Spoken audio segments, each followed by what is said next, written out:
name's Adrian, and I'd like to I'm going to present, tell you a little story to begin with, and it's a vision of the future, supposedly, in theory. I haven't got any kind of flashy sort of graphics and sort of CG jetpacks or whatever and things like that. It's just a load of kind of really, current or old photos. So you're going to have to kind of use your imaginations and sort of just run with whatever I'm talking about. And like all visions of the future, this isn't going to happen. This is guaranteed to be wrong. That's about the only guarantee I can give you. But basically, yeah, I'll tell you a story, and then I'll kind of come on to why I'm telling you the story. So, it's a warm Indian summer kind of morning in September 2020. And I'm kind of on my daily commute, walking down Upper Duke Street. And as I get down towards the Chinese Arch, my phone buzzes in my pocket. I pull it out and look at it. And it's a location reminder that I set the night before. That's kind of going to, it tells me, oh, remember to pick up some pastries for the meeting you've got today. So I'm like, yeah, forgot about that. So I cross over to kind of divert my route slightly and head into the Banksy Bakery. So yeah, hopefully there are some Liverpool references that people will get. Which, I mean, its name isn't the Banksy Bakery. Sam, who kind of set it all up now, called it the White Bread House, which is kind of a play on the name of the pub that it was originally. But everybody just called it the Banksy Bakery because that's just like a nickname that's stuck. So I go in there and grab some of his sort of Danishes and stuff. And also I'm tempted by the soda bread because that's really, really nice. I think that'll do me good. That'll be good for lunch. So get those from Sam, head over the road, swipe my Walrus card against the access system to get into the building. I mean, it's not tied into Mersey Travel and stuff, but we're just using it as an access card because it does the right sorts of things. And I head into the Does Liverpool building. So Does Liverpool, basically when I kind of walk in through the door, and then, it's all far too wordy. I've written it all down. There we go. Yeah. Basically, Does Liverpool at the moment, if anyone doesn't know, is where I work, and it's in the Gostins building on Hanover Street. And so in 2013, we outgrew Gostins, and we moved into the Europleasure International, and so took over some of that. And then over the kind of intervening couple of years, we sort of grew and expanded. And then we took over the Swedish hotel as well. And so now we've got all of this kind of area that you can see here. And so I kind of come in through into the ground floor, and my sort of site, I can see lathes and CNC machines and laser cutters, the big laser cutters at least. They're all down on the ground floor. It's all the heavy machinery. And it's great. It's the familiar sight of people working on interesting little projects. There's lots of artists, freelancers, people like that, just kind of working on stuff, using the facilities. I mean, I don't venture any further into the ground floor, the sort of workshop area, and I kind of head upstairs. The first floor has got fewer of the machines, there's no lathes, things like that. There's still some smaller laser cutters. There are more people. It's kind of open plan, mostly with desks and things. There are people working from laptops. There's also somebody in the corner soldering away at something like a little circuit board. And a couple of meeting rooms dotted about, and in one of them there's a load of kind of blue prototyping foam kind of scattered about the place because there's some people working on something. And I kind of stopped by one of the desks because there's a little web design agency who are based out of there. And so I stopped to see them and let them know that I've got some pastries for our meeting where we're going to go through and look through the revamp of my company website kind of a bit later on that morning. And so then I head up to the top floor, which is where my office is, or my desk, really. It's kind of basically my company, McEwen Limited, has got the whole of the top floor and some of the kind of floor below it. It's all a bit kind of liquid as we kind of grow and shrink a bit and take over bits more space, and kind of, it's all very fluid. It kind of fits in with the quite open approach that everybody at Does takes. And basically, we're doing great guns. It's 2020. We've been kind of going for years building the Internet of Things. So there's Bublino sat over on the shelf, kind of still looking out for mentions of does like he does at the moment. And there's just a whole host of other kind of devices connected to the internet that we make that are products that are just on our shelf, kind of showing off what we do. And so I sit down at my desk, and one of the project leads who sits at the kind of desk nearby, she gets a phone call from the factory to say that the printed circuit boards that she'd ordered the other day, they're ready for her now, and she can go and pick them up. So she's like, oh, that's cool. Grabs her keys, and then within a minute she's kind of out sort of unlocking one of the public transport bikes that's by the Chinese Arch, and ready to head over and pick up the printed circuit boards. Heading down Great George Street.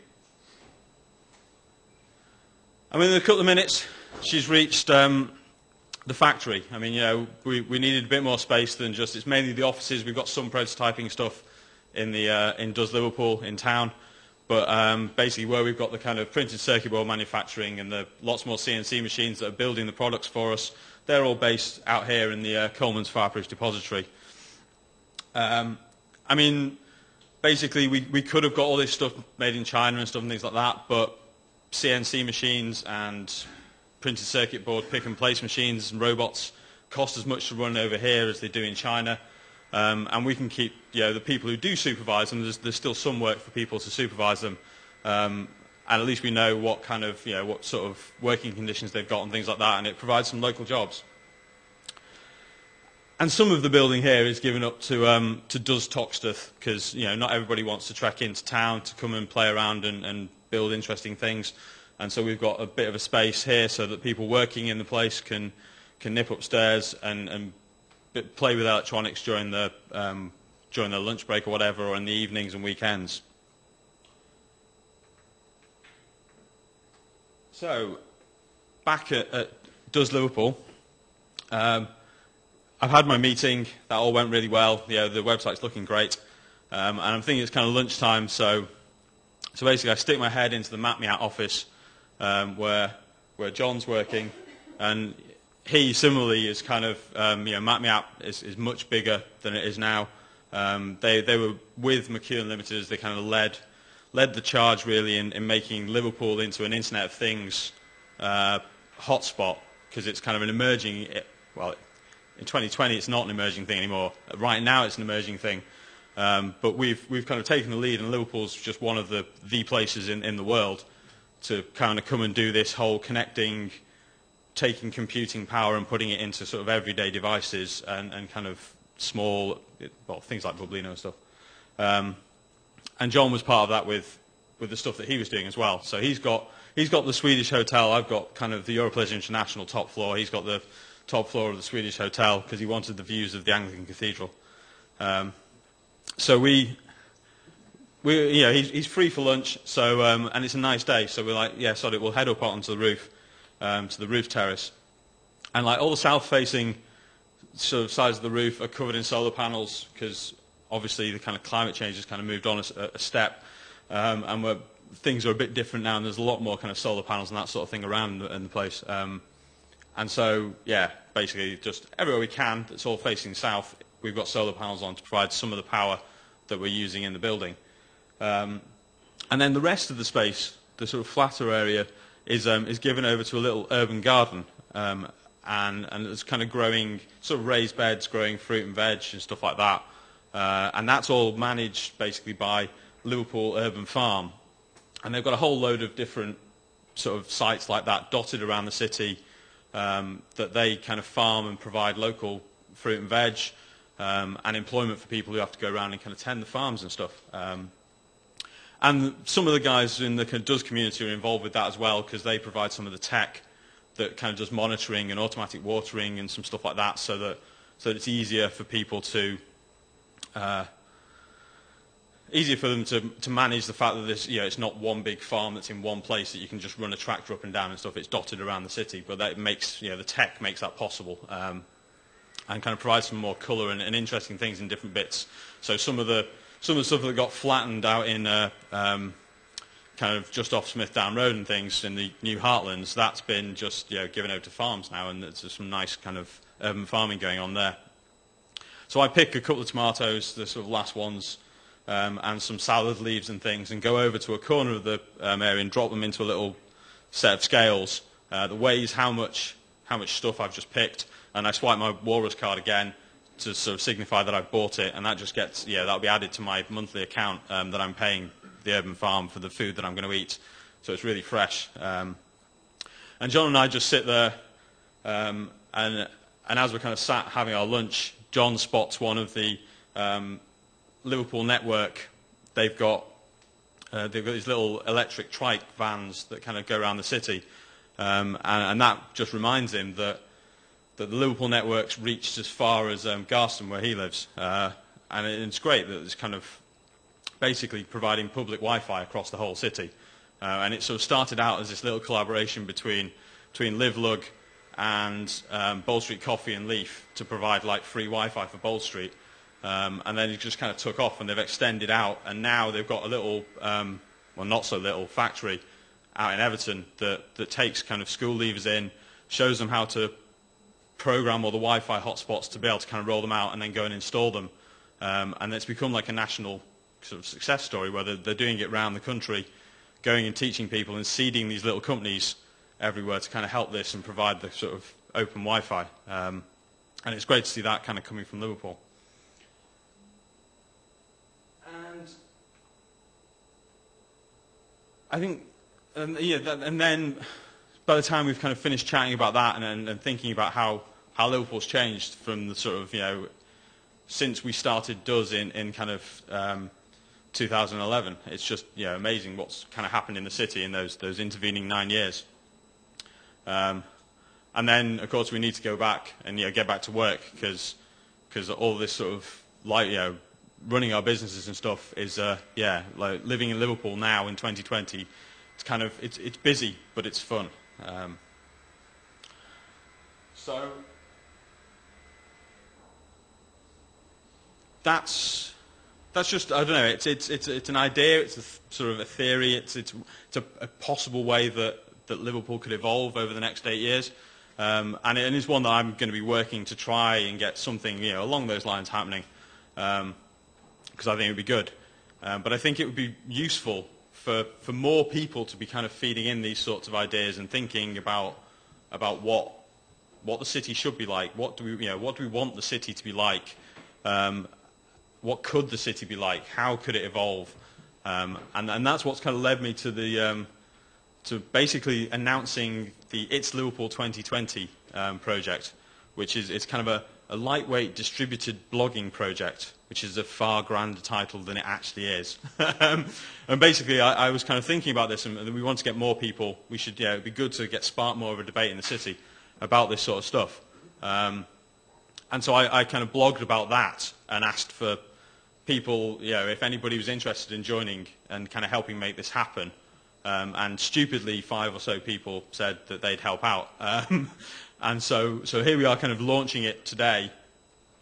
And so what is it exactly? Basically, it's, as I say, it's a project to try and get more people talking about how the city should evolve, how it could evolve, and what we want is for people to write a story, or it doesn't have to be like particularly. It doesn't have to be a story. It could be a set of, I don't know, like the sort of document the council might produce or something. I'm hoping that people wouldn't do that sort of thing because they're always really stale, sort of dry and kind of and difficult to read. But it doesn't really matter. It's very kind of it's a very loose brief because it's not for me to say what Liverpool should be like in 8 years' time, but I think it's the sort of thing that we should be talking about because if we're not, then the council will have to come up with something, and it's better that we at least are kind of chipping away and throwing suggestions out and kind of working out what we're going to do, and then if the council kind of get on board with it, that's great, but we can just go off and build the better, more interesting Liverpool, and then the council will have to kind of fit around it because they can't control all of it. Which isn't to say that the council are the bad guys or whatever. It's just, I don't think we should just give up all of our responsibility for working out what the city should be like to them. So basically, what we want is for people to write a story or whatever on their blog about what Liverpool's going to be like in 2020, and hopefully they'll be kind of broadly optimistic and positive things. But they don't have to be. I just, personally, I think it's better if we have those, more positive visions of where we're going rather than dystopia sort of things. And then you'll submit them to It's Liverpool 2020, and we've got a website, but the website's basically just a point. It's so that if you want to go, if you're like, okay, who is talking about this? Who are the people who've kind of gone, oh, that's cool, I'm going to write a blog post about it. And so the It's Liverpool 2020 website will basically just act as a sort of point signposting where these different blog posts are. So you can go and read them, and hopefully then, if there's something that sparks your interest, you'll blog about that one and say, oh, that's really great, but I think it should be different in these ways. And there can just be a general discussion. And it's all a bit, I don't know, sort of 2005 or something, I suppose, with it being blogging. But but I think that's just, you get more thought out and longer form pieces. Twitter, 140 characters isn't really enough time, space to kind of to explain what you want the city to be like in like a week, never mind 8 years.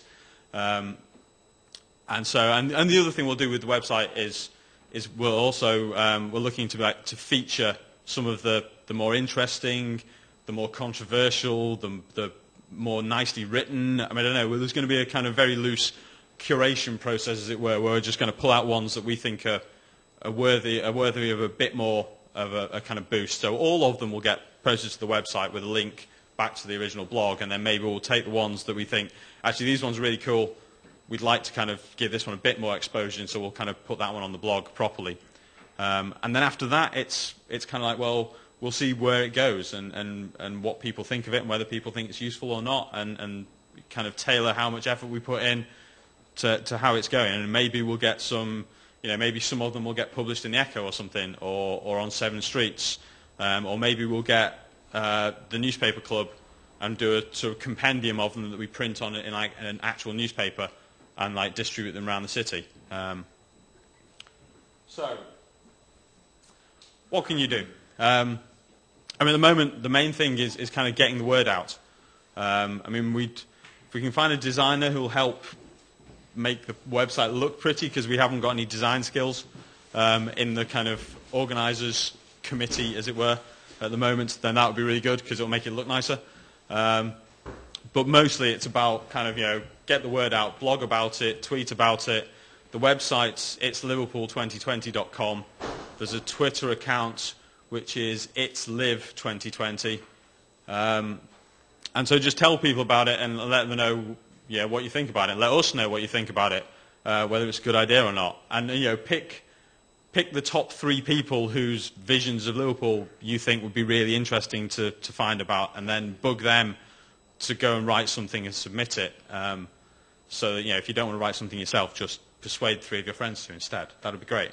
And the most important thing will be, send us your submissions. So write your blog post on the future of Liverpool, publish it on your blog, and then submit it to itsliverpool2020.com. And hopefully, I don't know, maybe we'll come back if Neil will invite us and give a kind of how it went sort of thing in a few months or something like that. I don't know. But hopefully it'll be interesting, and we'll get lots of cool ideas about what Liverpool might be. Thank you.